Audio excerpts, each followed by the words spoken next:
Hi, welcome back to my channel. I'm finally filming an update to the last video I posted. If you haven't seen it yet, it's kind of a cry fest on my experience postpartum. I was 3 months postpartum at that time, and Zoe's now 7.5 months, which is crazy. So I just wanted to write an update so that I could kind of get on with my life and go about my usual posting as normal. I've been avoiding this a little bit because I knew I had to go back and kind of write down some points in my journey and things that I wanted to share with you.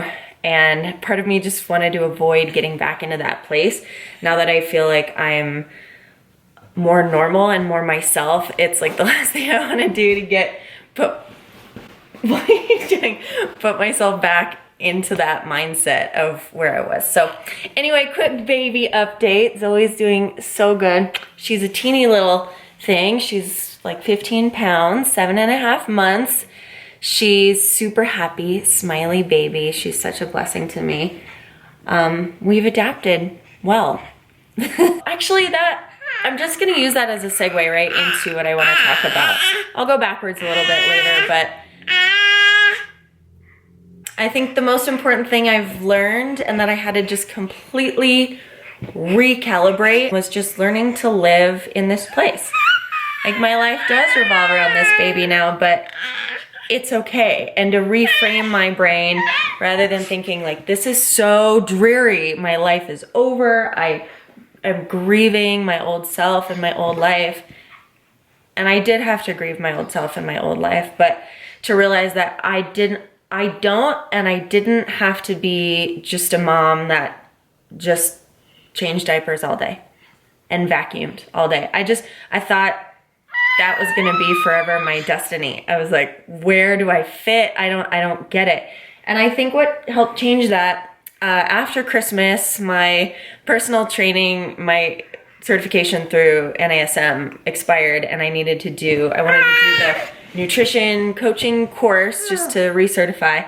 So I had to dive like deep into that and do a lot of studying, and that gave me sort of something to live for, and I discovered that I had the gift of time. And I have not always had a lot of time in my life. I fill myself constantly with being... I'm sorry, I can't hear myself think.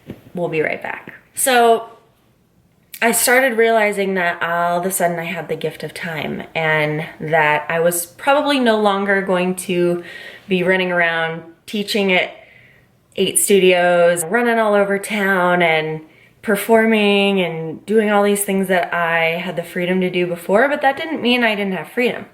I have the freedom of time now. So I think I'm starting to feel like I'm thriving because I'm building the business that I always wanted to build.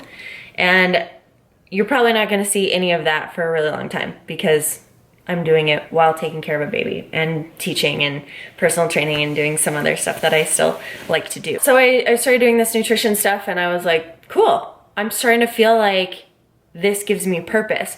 Like, maybe there's a way to reframe everything I thought about this life and turn it into everything I've wanted to do. So I'm hella not there yet. I'm like right now in vision casting, like I'm writing programs, I'm trying to figure out how to build my own website because it's really expensive to hire someone to do a website. Creating frameworks for ideas and accountability and meal prepping, and that's sort of the direction I'm going in with that. Anyway, I'm getting off topic. This is not like a push for a business.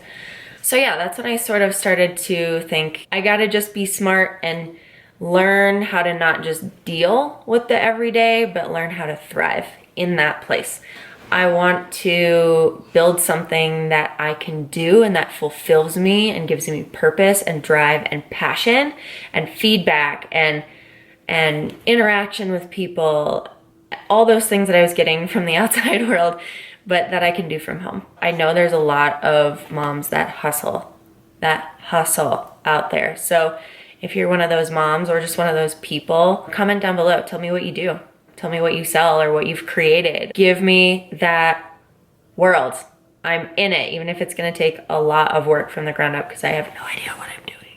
I would really like to say thank you for every single person who reached out in response to that video, whether it was a comment on YouTube or a personal text or anything like that. It was very helpful to know that I was not alone.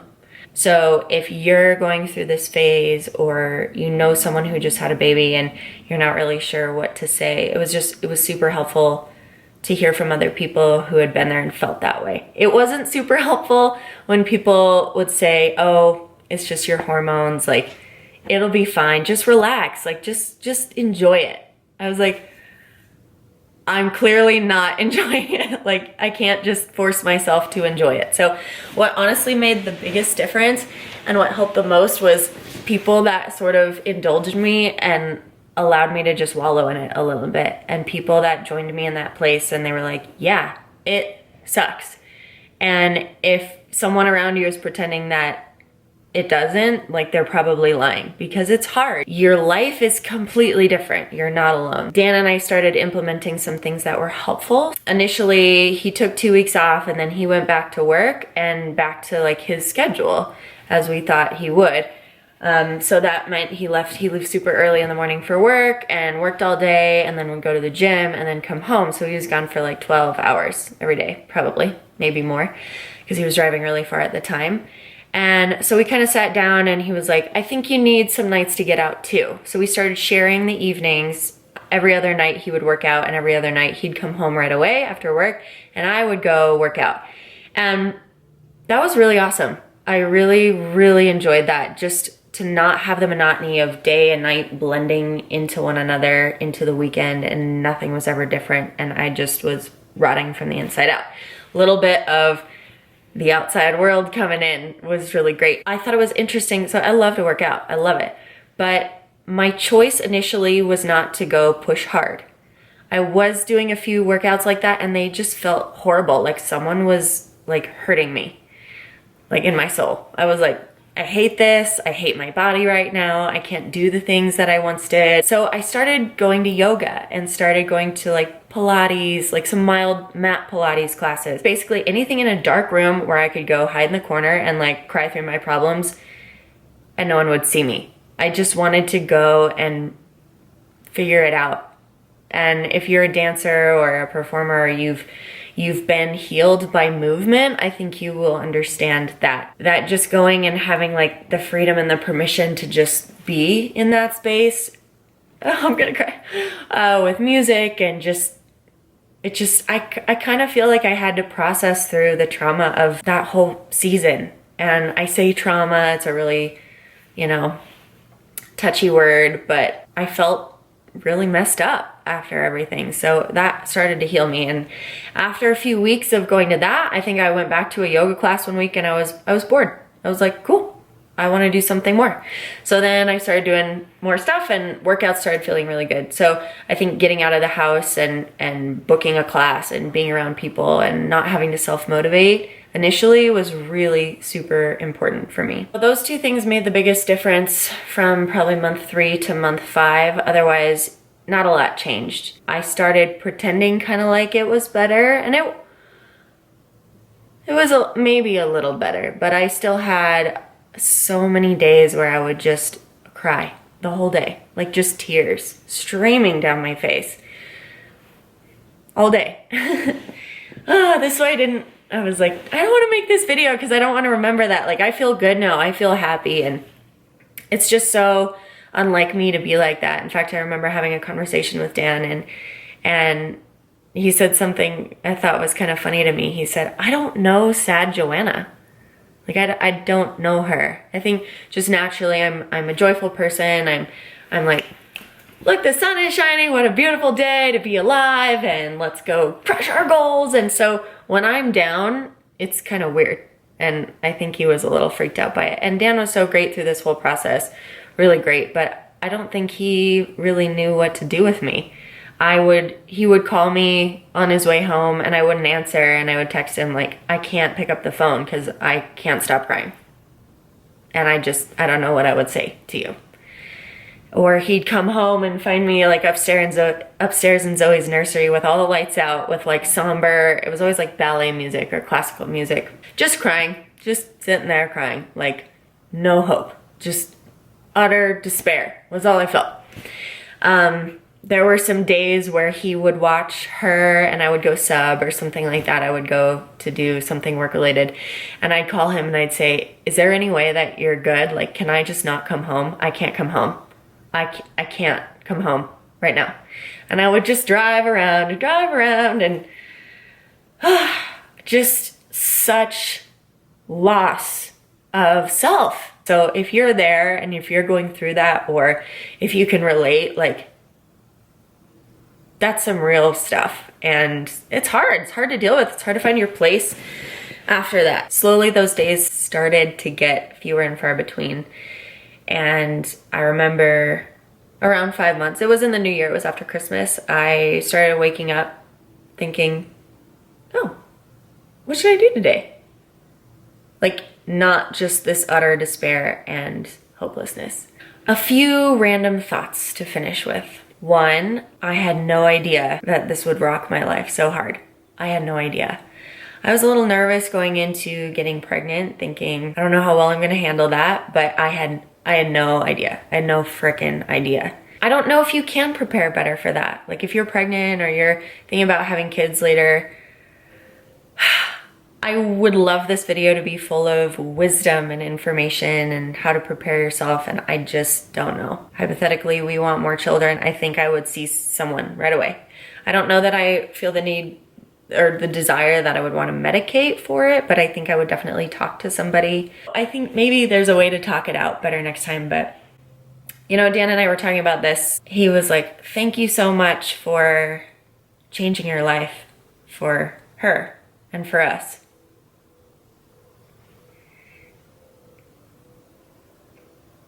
Once, I'm gonna not cry in these videos, but